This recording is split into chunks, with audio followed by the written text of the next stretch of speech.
हर हर महादेव दोस्तों, मैं अपनी केदारनाथ यात्रा हरिद्वार की हर की पौड़ी से शुरू कर रहा हूँ। हर की पौड़ी की गंगा आरती मैंने ले ली है।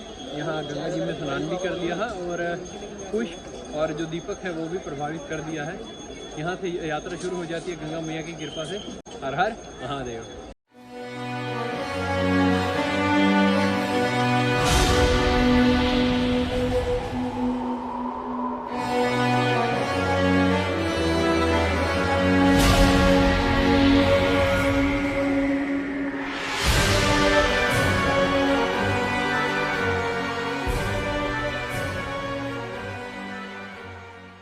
लगभग यात्रा की शुरुआत हो चुकी है, केदारनाथ की यात्रा, और अभी सोनप्रयाग में पहुंचे। मेरे साथ में कुलदीप भाई और एक माता जी हमें रास्ते में मिली जो कि हमारा बहुत साथ देती आई अभी तक। ये सोनप्रयाग है दोस्तों, और यहाँ से हमारी यात्रा शुरू हो जाएगी केदारनाथ के लिए। यहाँ अनेकों प्रकार के होटल आपको मिलेंगे, खाने पीने की वस्तुएं मिलेंगी, कपड़ा पहनने को मिलेगा, लेकिन शायद थोड़ा सा कॉस्टली, क्योंकि पहाड़ के ऊपर सामान पहुँचाना बड़ा कठिन रहता है। ठंड बहुत है, लोग ठंड का आनंद ले ही रहे हैं। लीजिए दोस्तों, आप सभी का स्वागत है केदारनाथ धाम में। आप सभी का स्वागत है। यहाँ से शुरू हो जाती है केदारनाथ की यात्रा।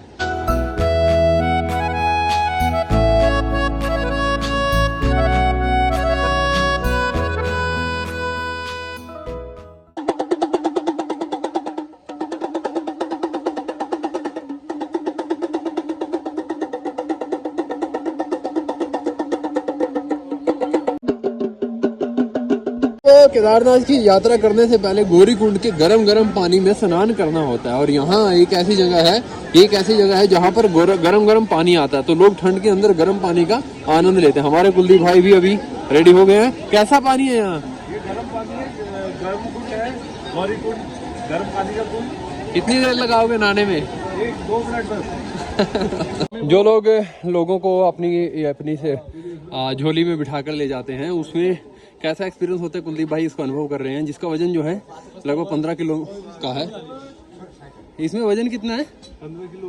ओह, ये देखो, बहुत वजन लेकर ये लोग चलते हैं, बहुत मेहनत करते हैं, और ये पैसा भी फिर अच्छा ही लेते हैं जब मेहनत ज़्यादा लगती है। तो कुलदीप भाई इसका अनुभव कर रहे हैं कि कैसे एक नॉर्मल आदमी इसके अंदर। कुलदीप भाई बोल रहे हैं कि आप इसमें बैठ जाए, फिर मैं आपको उठाऊंगा। क्या बात है, ये भी देखो कितना प्रेम है। वाह, देखिए दोस्तों, कितना अच्छा सीन आ चुका है अभी। और आप देखेंगे कि ऊपर से बहुत सारे बड़े बड़े झरने बहुत ही ज़्यादा स्पीड में बह रहे हैं। और ये वही झरने हैं दोस्तों जो आपने अक्सर वीडियोस में देखे थे।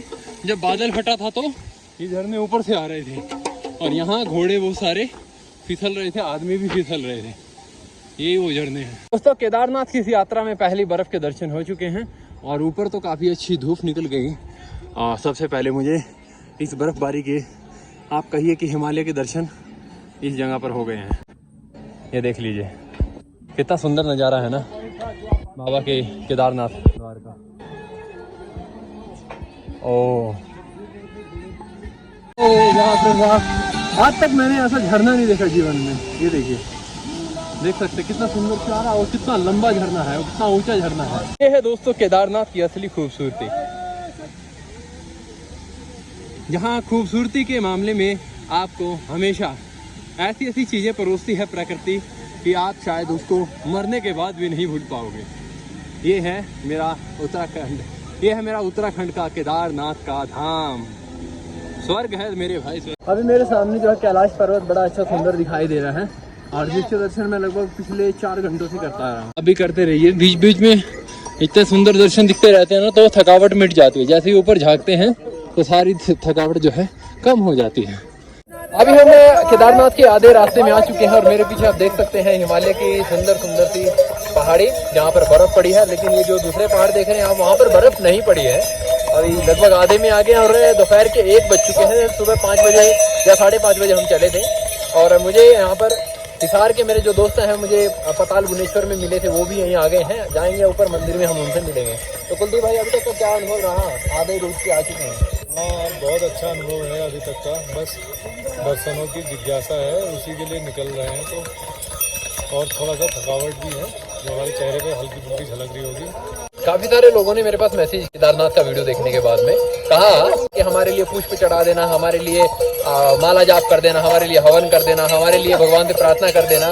बड़े सौभाग्यशाली हो तुम लोग कि तुमने इस समय पे मेरे पास फ़ोन किया और बताया कि हमारी क्या प्रार्थना भगवान को लगानी है। तो मैं आपकी प्रार्थना जरूर लगाऊंगा। हर हर महादेव। तो अगर आप केदारनाथ हेलीकॉप्टर में आना चाहते हैं तो हेलीकॉप्टर में भी आप आ सकते हैं। इसमें 5-6-7 हज़ार रुपये का आपका खर्चा आएगा।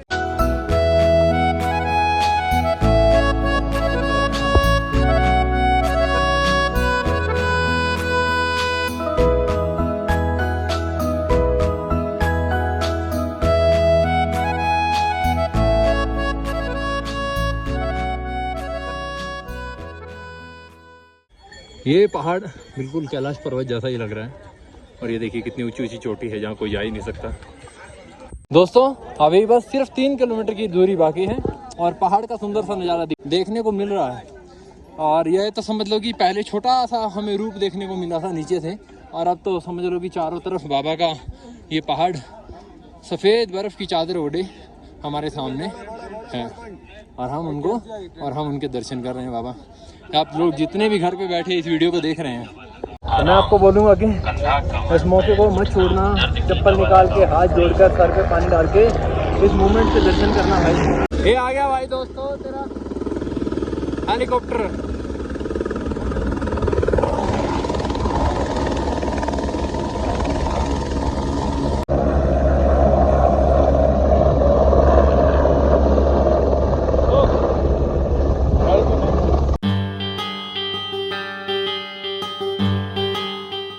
तो दोस्तों फाइनली बाबा केदार के दर्शन होने वाले हैं।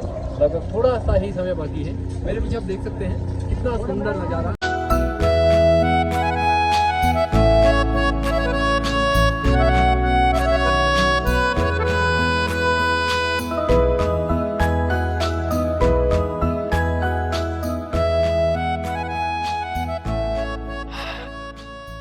इस जगह की फीलिंग मैं शायद शब्दों में नहीं बता पाऊँ, लेकिन आप जो मेरे पीछे नज़ारा देख रहे हैं, इस नज़ारे से आप अंदाज़ा लगा सकते हैं कि मैं कैसा अनुभव कर रहा हूँ। शायद मैंने ऐसा जीवन में अनुभव नहीं किया। मैं सिक्किम गया, असम गया, अरुणाचल गया, प्रदेश गया, लखनऊ गया और मेघालय गया, त्रिपुरा गया, नागालैंड गया, लेकिन ऐसे नज़ारे मैंने जीवन में कभी नहीं देखे। तो ये जो मोमेंट है, जो मेरे पीछे आप सीनरी देख रहे हैं, ये कैप्चर हो गई, इसकी फ़ोटो खींच गई आंखों में। और जब भी भगवान शिव को याद करेंगे तो ये वाला जो सीन है पिछला, यही हमको याद रहेगा। अब बाबा जी के मंदिर में जाने के बाद में उनका भजन और उनका ध्यान, उनकी संध्या, वो सब करते हुए आज उनको बस दिल में बसा लेना है और कभी भी उनको अपने से दूर नहीं करना है। हर हर महादेव। केदारनाथ बाबा के दर्शन के लिए हम आ चुके हैं। ओम के पीछे केदारनाथ बाबा का दर्शन है और शिव रूपी हमारे नागा संत जी यहाँ पर विराजमान है। समझ लीजिए कि हमको एक शिव रूप के ही दर्शन हमको हो गए। वो ही पैरों में खड़ा हूँ, पैरों में घुंघरू। और ये है केदारनाथ का सुंदर नज़ारा, जिसे देखने के बाद में सब कुछ शून्य हो जाता है। चारों तरफ हिमालय की सफ़ेद पहाड़ियों से घिरा हुआ केदारनाथ ज्योतिर्लिंग। कहने वाले कहते हैं कि यहाँ के दर्शन करने के बाद में पशुपतिनाथ के दर्शन करने जरूरी हैं, वरना आपके दर्शन अधूरे माने जाते हैं। दोस्तों हमने एक ऐसा मोमेंट देखा जहाँ हरि और हर का मेल हो रहा था। एक भगत थे जिन्होंने अपने आंसुओं से भगवान शिव के शिवलिंग का अभिषेक किया और साक्षात माँ गंगा इनकी आंखों से निकल रही थी। इस मोमेंट को देखने के बाद में हमारी आंखें भी भर आई। लगभग 10 घंटे की लाइन में लगने के बाद में फिर हमारा नंबर आया बाबा जी के दर्शन करने का। कई लोग कहेंगे कि 10 घंटे आपको कैसे लग गए, लेकिन बात यह है कि यहाँ पर VIP दर्शन होते हैं और जिनके कारण हमें बहुत कठिनाई होती है। उसके ऊपर भी हमने एक वीडियो बना रखी है जिसे आप YouTube पे देख सकते हैं। मंदिर के ठीक पीछे ही एक भीमशिला है, जिसके कारण आज मंदिर सुरक्षित है। दोस्तों कहते हैं कि साक्षात भीम जी ने अपना एक पत्थर का रूप बनाकर मंदिर की रक्षा करी थी आपातकालीन स्थिति में, और इसी मंदिर के साथ में ही काफी सारे नागा साधु बैठे रहते हैं, जिनके दर्शन मात्र से शिव स्वरूप आशीर्वाद मिलता है। यहाँ कोई आम नागा साधु नहीं बैठते हैं, लगभग सिद्ध महात्मा ही बैठते हैं। फिर हमें एक ऐसे महात्मा जी मिले जो कि एक मौन में रहते थे, और उनके स्वरूप को देखकर लग भी रहा था कि ये व्यक्ति कहीं ना कहीं अपने अंदर बहुत सारे रहस्य समाये हुए हैं। जब हमने उनको प्रणाम किया तो उन्होंने हमें इशारा किया कि आप आइए, मुझे आपको कुछ बताना है। ये देख सकते हैं दोस्तों केदारनाथ भगवान की यात्रा कितनी भीड़ हो चुके हैं यहाँ पर, लगभग 10,000 से भी ज़्यादा श्रद्धालु जो कि बहुत 25 किलोमीटर का कष्ट करने के बाद में बाबा केदारनाथ के दरबार में दर्शन करने के लिए आए हैं।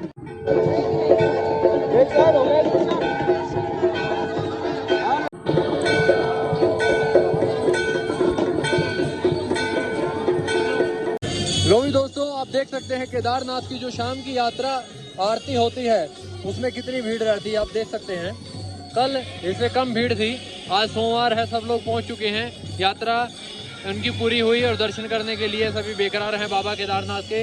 और हमारे भी दर्शन हो गए लगभग सारे।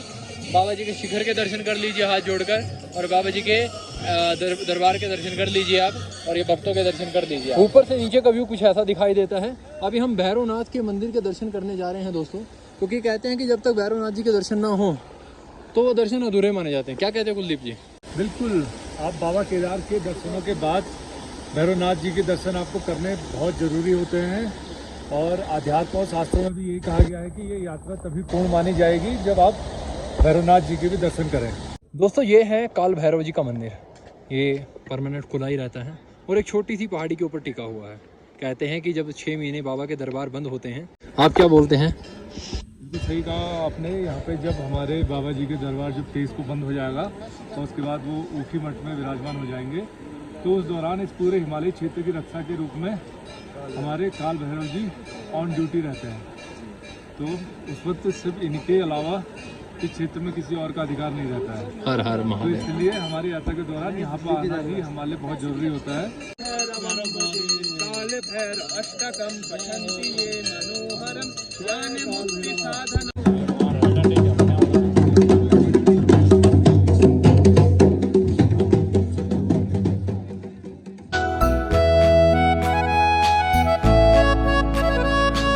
दुख हर, काल हर, रोग हर, दारिद्र हर, कष्ट हर, हर हर महादेव शंभो।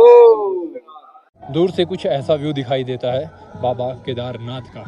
आज की वीडियो यहीं तक। हर हर केदार, हर हर महादेव।